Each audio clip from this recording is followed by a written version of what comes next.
Hello and welcome to a Tech Tuesday review. For the uninitiated, this is a review of some tech that isn't FPV or RC related, and I do them because I like tech and the product interested me. Today we have the Seestar S30 Smart Telescope. If you don't know what a smart telescope is, then let me take you on a brief journey of me and telescopes. I'm a science kind of guy. I love hearing about discoveries in deep space and things, but it was probably only 15 years ago that my wife got me a little telescope as a Father's Day present. Although quite a small little thing, this Celestron had quite nice eyepieces and I was able to see Jupiter and its moons. Now the moons looked like little dots and Jupiter wasn't filling the field of view, but it was pretty cool. So I decided a little later to get myself a bigger Celestron telescope. This had more magnification and what's called an equatorial mount with counterweights. So you had to set it up pointing north and making sure you knew your longitude. One thing you learn very quickly, and you'll see it if you take an exposure of stars longer than around 2 seconds in a camera, the Earth rotates pretty damn fast in relation to the stars we can see. I could get the moon up and see great detail, and then it would move across the field of view and be out of sight within a few minutes. So one of the things an equatorial mount lets you do is twist this little knob to rotate in the same way the Earth does. Two issues here: it was never too accurate, and I'd need to correct a bit, and just the very slightest movement on the scope would have the image shake about and you'd have to wait for it to settle. Now, I was never on the enthusiast level. It would be something I'd use the odd time, but I really want to be able to take a picture of what I was seeing, which is not super easy and certainly not cheap if you want good results. I ended up trying to use a webcam stuffed in the scope without any of the magnifying eyepieces and got this image of Saturn, which looks really crap, but the fact I could see the rings and kind of share that image with people made me happy. In order to really capture proper images, you'll need a scope which automatically aligns itself with your subject. Celestron do some great scopes that figure out where you are in the world and can track an object for you and even make it easier to attach an SLR, but these are not cheap. So I really didn't think about astrophotography for a while until the era of the smart telescope, such as this Seestar S30. But I already had another smart scope, another present from the lovely family, from Dwarf Labs, called the Dwarf 2. In my garden I've managed to take reasonable pictures of deep space images. Here's M51, the Whirlpool Galaxy, the Dumbbell Nebula, and this is my favourite picture of the Andromeda Galaxy. This is what came off the scope as a raw image, but I was able to process that further in a program called Cyril to get this. So the way smart telescopes work is first they work out where they are in the world by looking at the stars that they can see, and then you move it to something you want to take a picture of, and then you get it to take a series of pictures, sometimes over many hours. Because of the atmosphere, you'll find that you won't get a single picture that is perfect. So what the scopes do is something called stacking. In the most basic sense, they take all the pictures and average them out to give the finished picture. The Dwarf did a pretty good job on this, but another application, which is open source called Cyril, does it better, but it has a very challenging learning curve, and it took me quite some time to process my own image. So with the Seestar, I want to see what sort of job it can do without me reprocessing anything, and if there's a massive difference between its own stacked image versus me trying to reprocess it.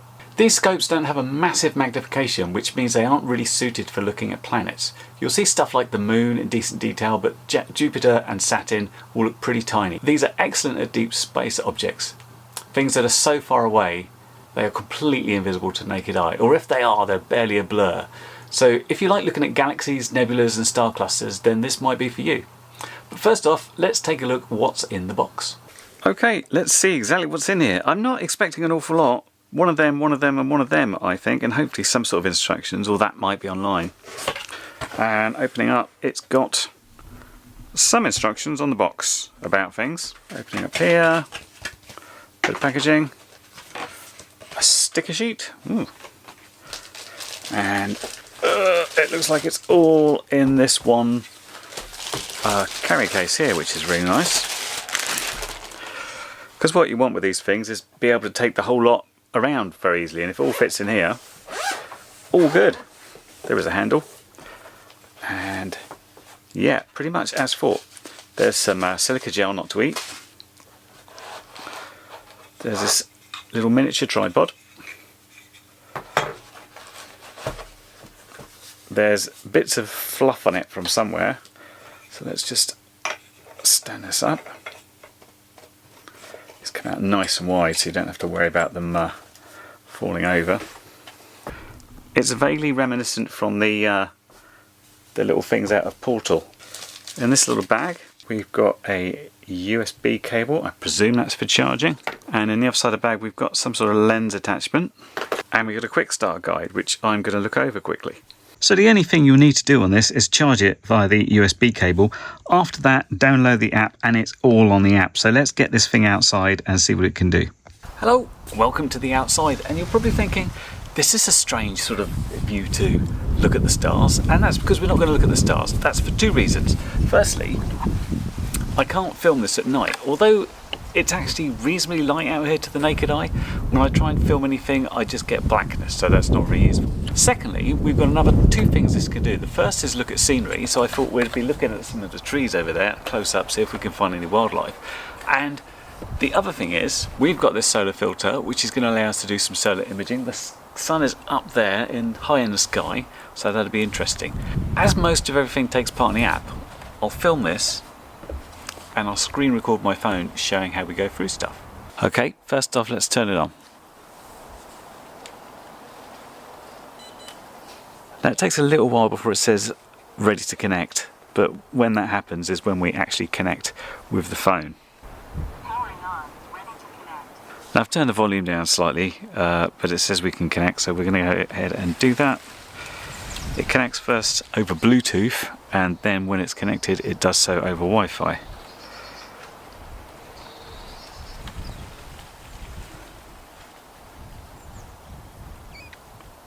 Okay, so let's open up the arm.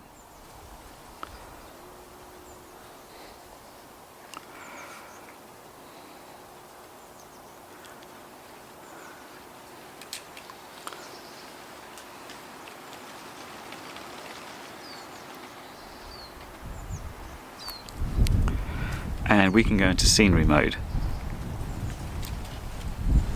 Scenery mode is essentially for looking at stuff around you. And if we open the joystick, go into fast, we can go over here, and I'm using the wide angle lens to, oh hello, there's a plane up there, I wonder if we can get it. I'm using the wide angle lens basically to find stuff in the viewfinder, and then hopefully we'll be able to get that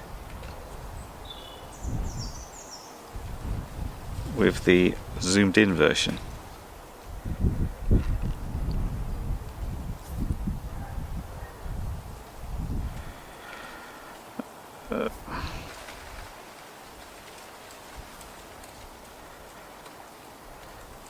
Just missed it again.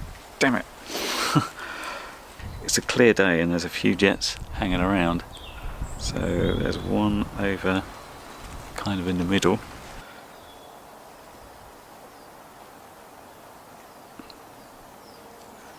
Time to let it autofocus. I'm going to try and do this manually as much as I can.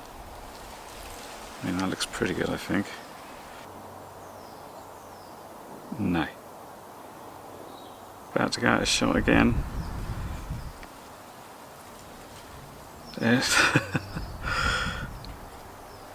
I've lost it. That was attempting to see a plane. But I think we kind of got it in focus.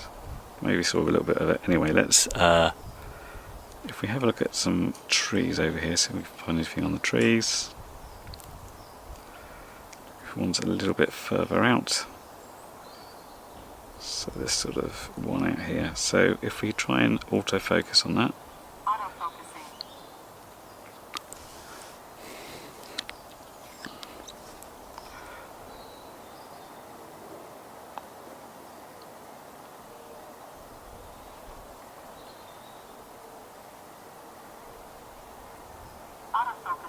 Okay, that's focused quite nicely. So if we use the slow version of the joystick,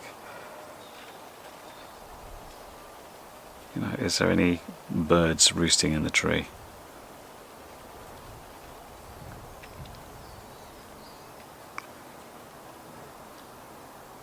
I mean, the answer tends to be no, having a look at it. But I think you could see if there was stuff, we'd have a pretty good view of it.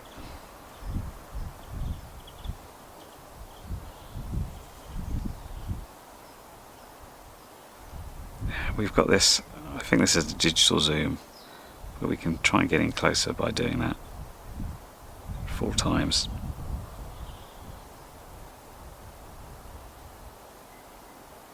So you'd have a fairly good view of what you wanted.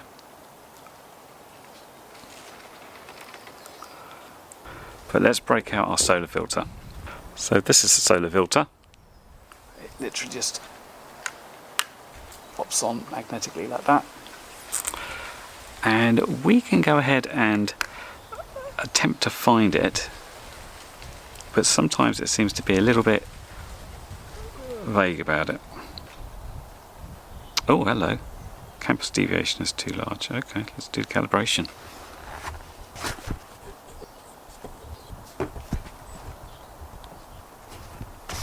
Okay, so let's check we've got the solar filter in. We've just done the compass calibration, so let's see if we can find the sun.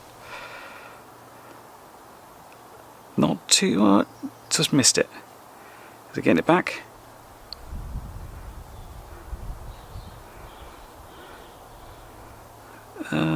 Yeah.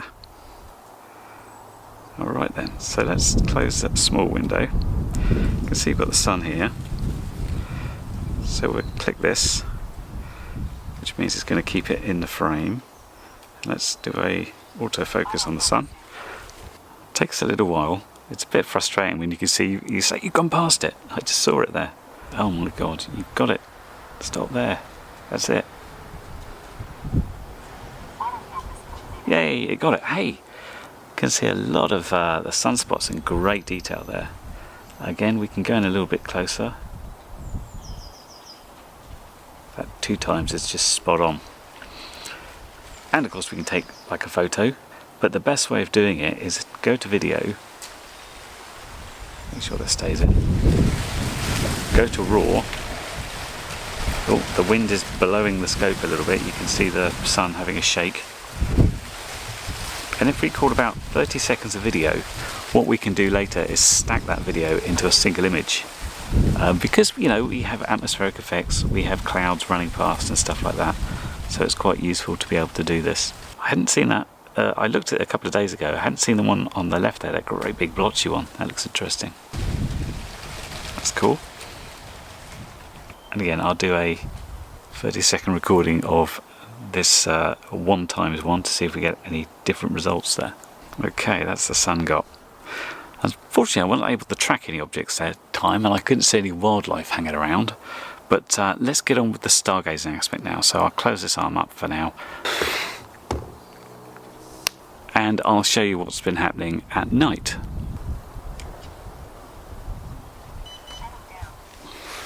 One of the best things about the stargazing interface is the fact it knows what's going to come up.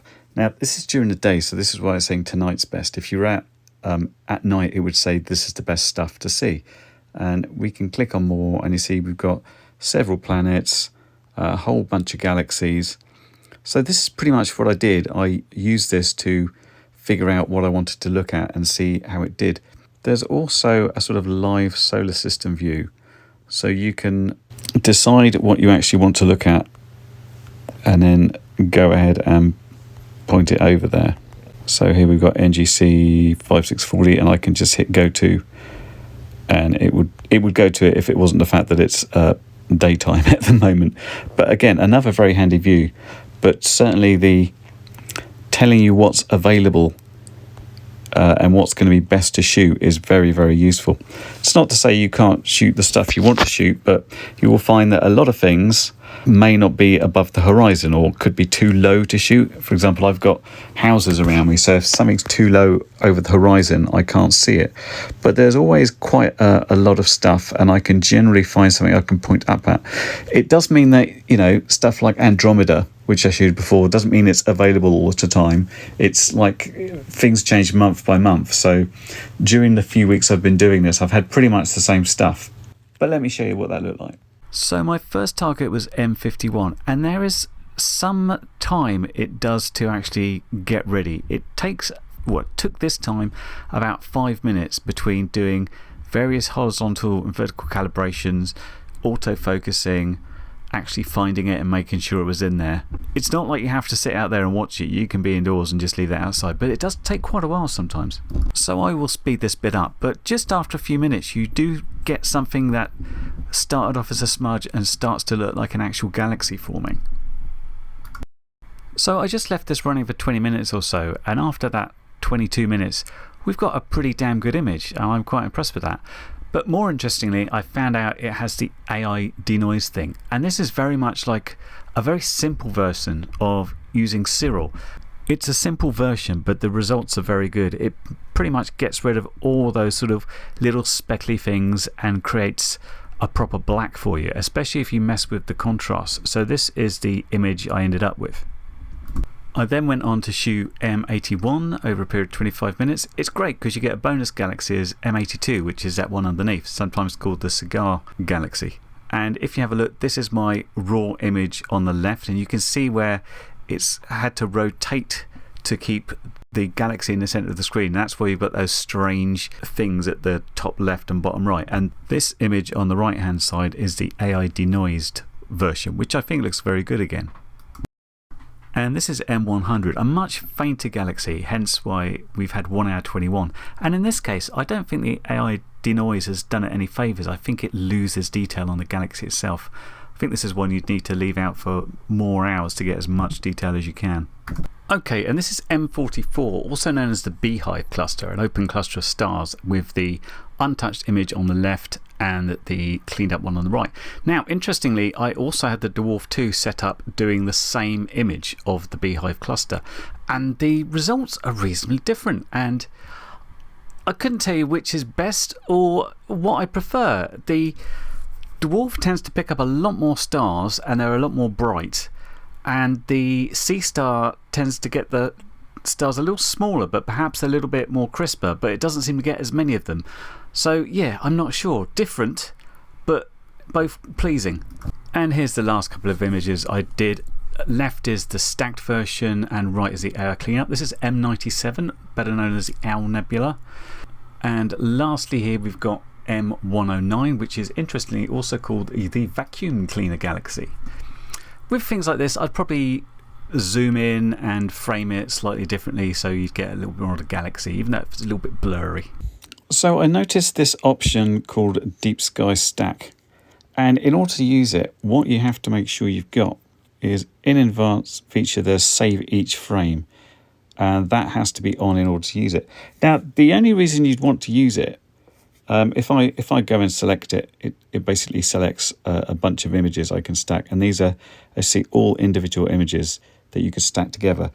But if I stack that now, it would look exactly the same as what came out of the scope itself. But if you were shooting, for example, you see here I've got M109, I've got 160 images there, and that is my stacked image there. If I was to go ahead and then shoot more of 109 on some other days, I can actually stack both sets of images together. So multiple days of images, I could make an even better stacked image. You could take these and put it in a program like Cyril and you could stack it differently there. I don't know if you'll get any better results, and you'll certainly take a lot longer to do it, but that's what it's there for. Now, I also mentioned how you could use stacking on solar images. We've got the one we just took here. If I was to go into that, you'll see it's done on RAW, and if I hit stack, that will go ahead and stack that video into a single good image. So we'll come and have a look at that when it's finished. And once that's done, you can go ahead and say check now, and you can then go ahead and edit this as you want to. For example, this one I'm thinking could be a little bit brighter. It's an interestingly warm glow. Let's just sharpen it a touch, and that's our nicely stacked image. And you probably saw, if you were looking, that we had a bit of lunar here. There's my stacked when it was just a little sliver. And I was trying to get several times Jupiter. Jupiter is a bit of a frustrating one. It's one of the brightest objects in the night sky, and in a regular telescope you'd be able to see the colour banding, but I couldn't seem to alter the settings well enough to do that. So you can see a very bright blob of Jupiter and some of its moons there, but not quite what I was looking for. But then again, this isn't a planetary scope. Well, there you go. Isn't it a little impressive box of tricks? Now, one thing that I haven't mentioned that you will need to use this with any decency, at night at least, are clear skies. I've actually had this for about 3 months now, and I did all the imaging over about the course of 4 or 5 days where we actually had clear nights. Up until that fact, I was either getting rain or I was getting like 100% cloud cover. Obviously, if there's clouds there, you haven't got a good view of the stars in the sky. You're not gonna see much. Now, one thing I thought people might not appreciate about that is it seems to be cheating. You're taking an image, but you're processing it and you're sort of taking like little bits and bobs out and stuff, and that's what you do.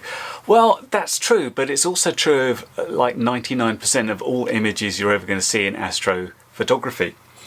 One of the options in Serial, there's a plugin that actually lets you remove stars, because people are like, oh, I like my galaxy here, or I like my nebula, but there's too many stars, and there's actually a program that will remove the stars. And it's just part of the course that when you're dealing with such faint objects in the sky, you need to basically open your shutter for 10 seconds, get an image, and keep getting those images for hours on end until you've got enough data to actually put together. At that point, you've got little bits of funny pixels around, so you need to clean them up.